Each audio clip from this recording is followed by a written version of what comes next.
Et si aujourd'hui on parlait série? Peaky Blinders. J'ai enfin regardé cette série mythique sur les conseils de Hugo, très honnêtement. J'étais extrêmement sceptique avant de commencer la série. J'ai mis peut-être 2-3 épisodes avant de bien rentrer dedans, avant de bien apprécier, on va dire, l'histoire et les personnages. Mais ensuite, j'ai très vite accroché et j'ai fini par ne plus la lâcher jusqu'à la toute fin. Pour l'histoire, il s'agit d'une famille anglaise qui règne sur le quartier de Birmingham et ses environs via des affaires plutôt illégales. Le tout dans les années 1920. J'ai adoré l'ambiance de la série, j'ai adoré tous les personnages de la famille. Et malgré quelques scènes un peu dures et un peu crues, pour les plus sensibles, je suis restée captivée par tous les épisodes et les événements qui se passent tout au long de la série. Et maintenant, j'attends la saison 6 avec impatience. J'ai ensuite regardé la saison 2 de Love Alarm. Alors je ne sais pas dans quel mood j'étais lors de la saison 1, mais je me rappelle que j'avais vraiment bien aimé cette série. Mais j'ai trouvé la saison 2 très lente et très cucu, qui tourne beaucoup autour du pot, pour pas grand chose. Pour l'histoire de la série en elle-même, c'est une série coréenne dans un monde où dès qu'on s'approche de quelqu'un qui est amoureux de vous, il y a une application qui sonne. Un peu ingénieux au début, je vous l'accorde, mais au final, source de beaucoup de conflits et plutôt intrusif. Je me suis ensuite fait un petit plaisir avec l'intégrale de 90-210 Nouvelle Génération.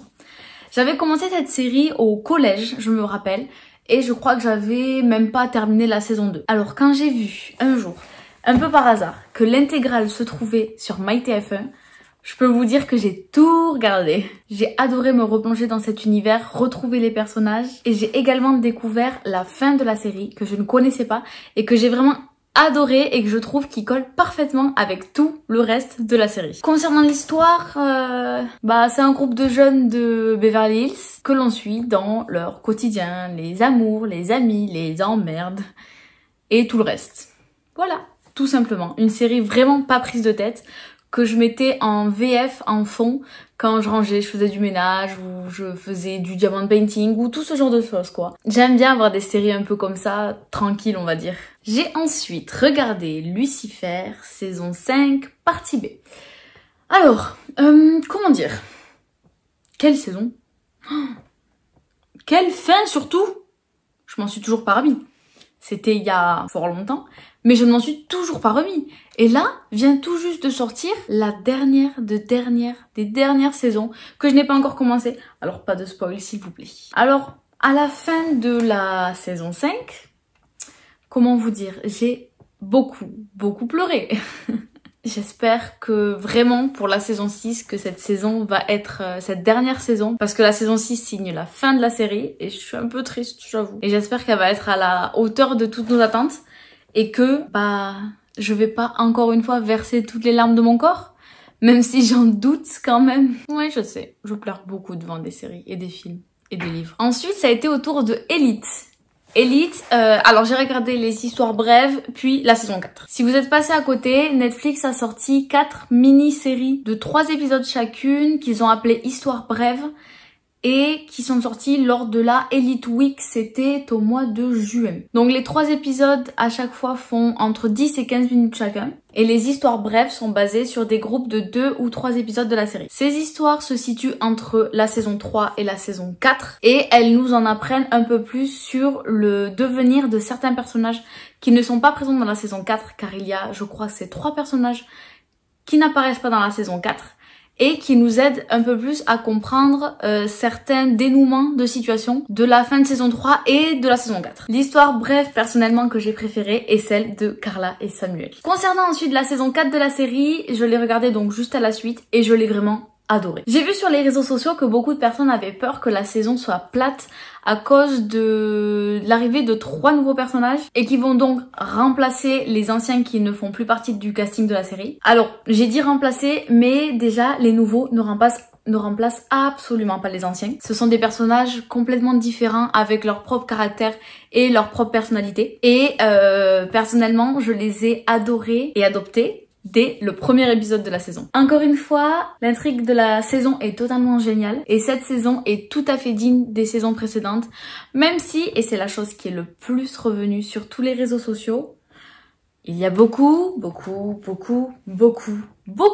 de scènes de sexe. J'ai ensuite commencé la série Good Girls. Alors au jour où j'écris ceci, j'ai regardé tous les épisodes qui étaient disponibles sur Netflix. Je savais qu'il y en avait d'autres qui existaient mais qui n'étaient pas sur la plateforme.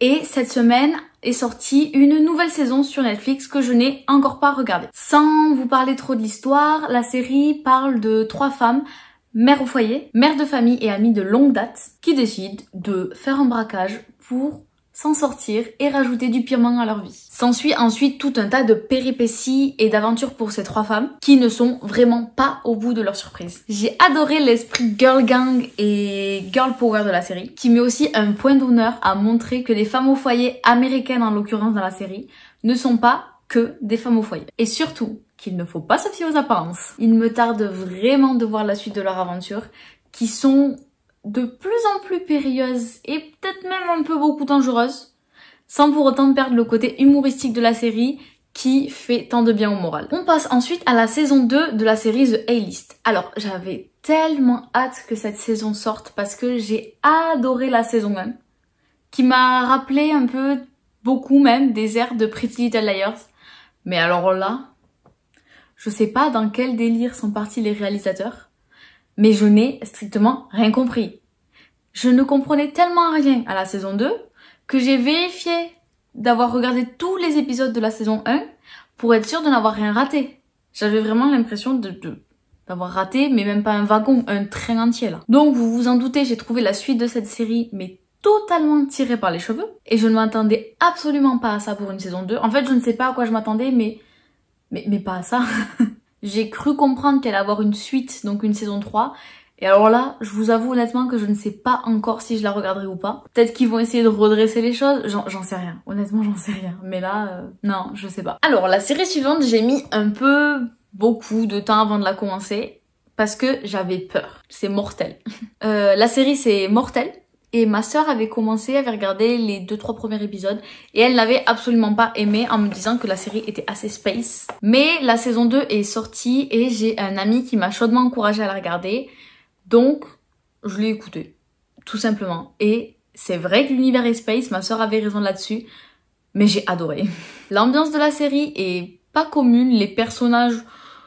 Certains sont sacrément dérangés, j'ai envie de dire, mais j'ai adoré tous ces aspects-là de la série et je crois que c'est ce qui a fait que je l'ai encore plus aimé. Et une fois que je suis tombée dans la série, j'ai eu beaucoup de mal à m'en sortir et j'ai terminé les 2 saisons en un temps record. Et à toutes les personnes qui, comme moi, auraient peur que la série fasse peur parce que je déteste les films d'horreur, je déteste tout ce qui fait peur.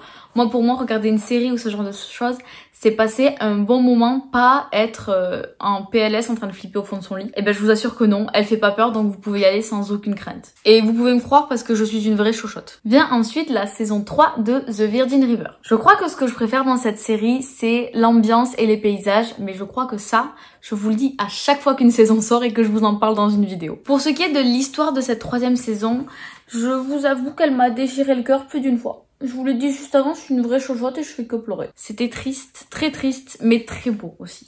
Je pense que je n'ai rien de plus à dire sur cette saison qui est pleine de leçons de vie et de réflexion, si ce n'est que j'aime toujours autant cette série. Et la dernière série que je vais vous présenter dans cette vidéo, la dernière saison plutôt, c'est la saison 2 de la série Mes Premières Fois. Comme lors de la première saison, j'ai bien aimé cette série, mais elle ne fait malheureusement pas partie de mes coups de cœur. Je ne sais pas pourquoi, mais j'ai comme un petit truc qui bloque avec les personnages de la série.